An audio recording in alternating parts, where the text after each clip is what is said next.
अस्सलामुअलैकुम रहमतुल्लाहि वबरकातुहू। मोहतरम नाजरीन, बहुत लेट मैं शुरू कर रहा हूँ। आज मैं काफ, गाफ और लाम इनको हुरूफ में जोड़ते वक्त कैसी शक्लें बदलती है उस ताल्लुक़ से बात करूँगा। यहाँ पर मैंने काफ गाफ की दो शक्लें बताया, एक सीधे ख़त के साथ है और एक गोल ख़त के साथ है। तो सीधे ख़त के साथ अभी जारी व सारी है और गोल ख़त के साथ अभी लिखना ज़्यादा जा रखा हुआ नहीं है, यानी मतरूक हो गए, जैसे तर्क कर दिए। क्योंकि आजकल कंप्यूटर राइटिंग ज़्यादा चल रही है और किताबत में इसको इस्तेमाल किया जाता, कातिब लोग अक्सर करते थे, लेकिन अब यहाँ पर उसको एक तरह से तर्क कर दिया गया है। यहाँ पर मैंने का लिखा है, तो का को अगर आप सीधे ख़त के साथ लिखेंगे तो का की शक्ल मानी नहीं जाती। तो सिर्फ का और गा दो ऐसे हरूफ है जिनमें अलिफ जोड़ा गया, वहाँ पर गोल दायरे की शक्ल का इस्तेमाल किया गया है। वैसे मैंने को और गो इन दोनों को दोनों तरह से लिखा जा सकता है। अब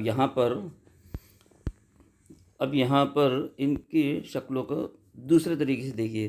काफ को जब मीम जोड़ते हैं तो हम सीधे ख़त का इस्तेमाल करते हैं, गोल वाले शक्लों को भी हम इस्तेमाल कर सकते हैं। अब आइए इन्हीं अशकाल का आगे हम मुताला करते हैं। काफ और गो को जब और दूसरे हरूफ के साथ जोड़ा जाता है किस तरह शक्ल बनेंगी। यहाँ पर हमने काफ सीधे ख़त वाला लिया है और उसको गोल या जोड़े हैं, जैसे की, गी। इस सूरत में जो अल्फाज लिखे जाते हैं ये उनकी शक्लें हैं। यहाँ पर हमने इसको गोल तरीके से भी लिख सकते हैं। काफ को गोल शक्ल के लिए इस्तेमाल करें, उसको या जोड़े गए, वैसे ही गी का भी इस्तेमाल होगा। अब आगे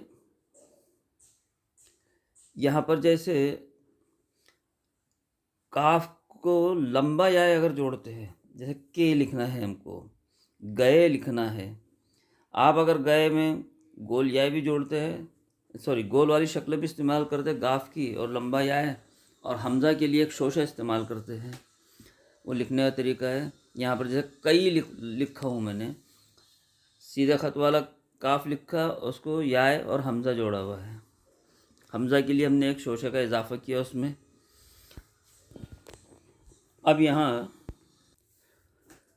काफ को गोल या और गाफ को भी गोल या हमने जोड़ के देख लिए, दोनों हरूफ किस शक्ल में बनते हैं। अब काफ अगर लफ्ज़ों के दरमियान में आता है तो उसकी शक्ल देखिए। हमने लुकनत लफ्ज़ लिखा हुआ है जिसके अंदर आधा काफ लिखा हुआ, उस वक्त काफ को थोड़ा तिरछा लिखा जाता है। ये किताबत का एक तरीका है लिखने का। अब यहाँ पर हम एक लफ्ज़ लिख रहे हैं बिल्कुल। यहाँ पर काफ फिर लफ्ज़ों के दरमियान में रहेंगे, हरूफों के दरमियान में रहेगा। तो जैसे बे, अलीफ, लाम है और उसको फिर गोल किस्म का काफ लिख कर उसको पूरा लाम जोड़ा गया है। यहाँ पर काफ की दूसरी शक्लें हैं। जब हम गुल लिखते हैं तो गुल में हम यहाँ पर गोल शक्ल वाला गाफ इस्तेमाल करेंगे। अब आइए गोल शक्ल का इस्तेमाल और देखिए कहाँ करते हैं। जैसे कला लफ्ज़ है, कलाकार लिखना है हमको, उस सूरत में लाम और अलिफ जोड़कर इस तरह लिखा जाता है।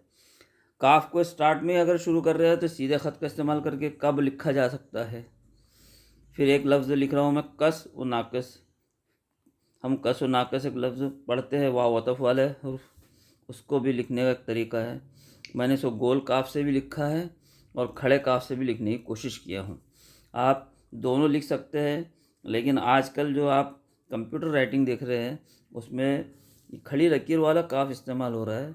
तो आप अगर चाहे तो वो भी इस्तेमाल कीजिए और दूसरे की भी प्रैक्टिस कर सकते हैं।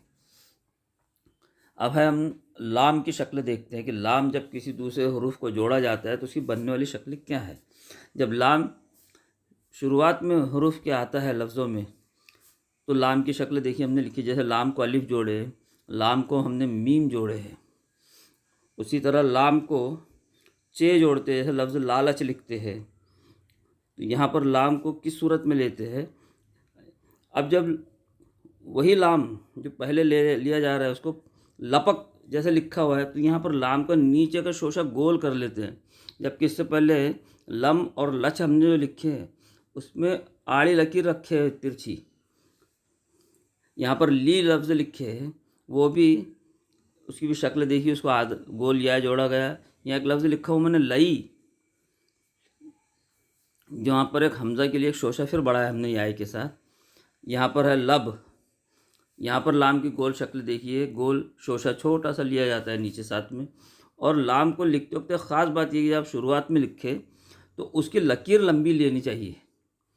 लाम में और दूसरे बे या जो जोड़े रहते हैं उनमें फ़र्क नज़र आना चाहिए। यहाँ एक लफ्ज़ है तलमीज़, यहाँ पर ते छोटा लिए हमने गोल और उसको लाम का आधा हिस्सा जोड़ा गया है। तो लफ्ज़ है तल, ये यहाँ पर हमने मुकम्मिल लाम आखिरी में लिखे, उसके साथ जोड़े गए। तो उसके बाद हम कलम लिखेंगे। कलम में भी लाम की शक्ल देखिए जोड़ते वक्त कि हम उसको किस तरह लिखते हैं, और इन अशकाल को मुकम्मल तौर पर ध्यान रखना, और यही लिखने की खूबसूरती रहती है।